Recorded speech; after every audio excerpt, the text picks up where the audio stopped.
Hey guys, welcome back to the channel. So we had a little bit of a break because we were doing some work.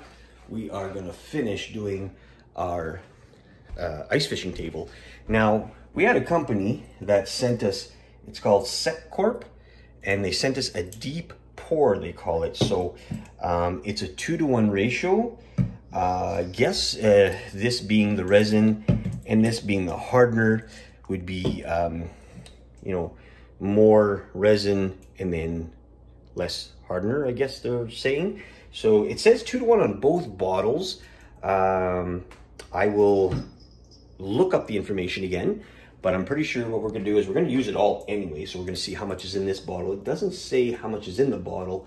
It just has this 2-to-1 ratio. This is the new stuff. It's called a deep pour. So it's supposed to do at least, a good 2 to 3 inches without heating up. We'll see what happens. So let me just turn the camera around, and we do have our pigment here that we're going to use. It's a green and a blue to act as the water inside of the hole. Inside of the hole that we're going to use. I will set the camera up, I'll mix it up, and then we'll start the pour, and I'll show you what it looks like. All right, guys. So it's the resin to the hardener. That's the 2 parts. So it's more resin than hardener.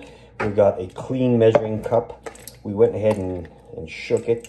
So we're going to use as much as we can of this, meaning we're going to use the whole bottle if we can, because we want to see how it reacts to our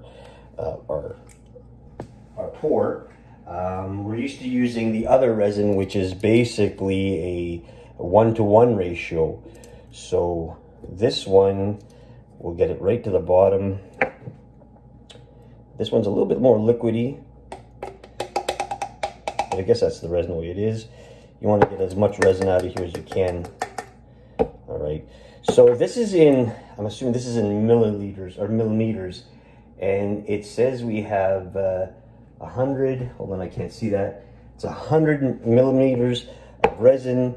So it's going to take the rest of this. So we're just going to go with the full hardener. I'm assuming that's what the bottle was anyway. So if you want half, that means we want only 50 of this, which in general would be the whole bottle. It's a small bottle they sent me, which is okay because it was just to see how it goes. If this isn't enough, then we are definitely going to have to use our own resin that we have and pour on top of it. I don't like doing that because then you get 2 levels, but I think we're just going in the whole part. That's fine. So you're just you could use anything, a quick stir. You want to at least do, they say 2 to 3 minutes of stirring. So I'll stir this up. All right, so we got our mixture done. We added some blue and green pigment in it to make it look like the hole's more of water. So this one seems to be pretty liquidy. I'm not sure. I'm hoping this works well, but we'll see what happens. I guess all we could do is do the pour. So I'm just gonna leave that there.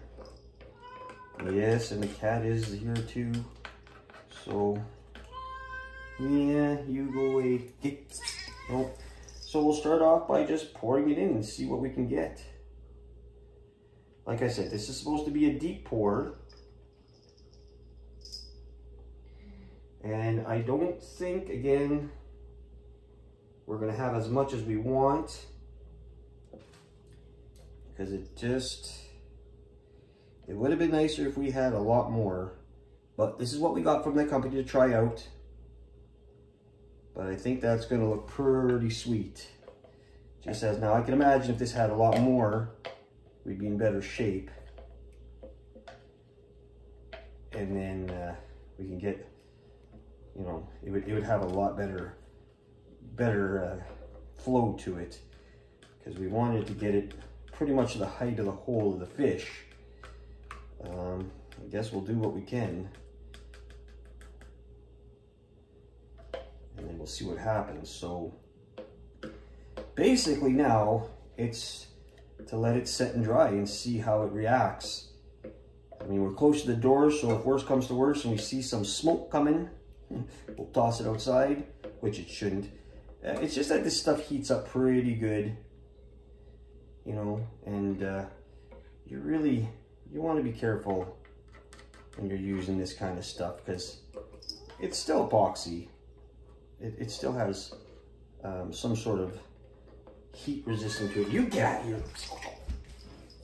Okay. So we got everything out.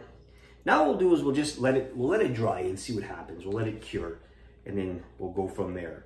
So probably setting for at least 24 hours is what we're gonna gun for.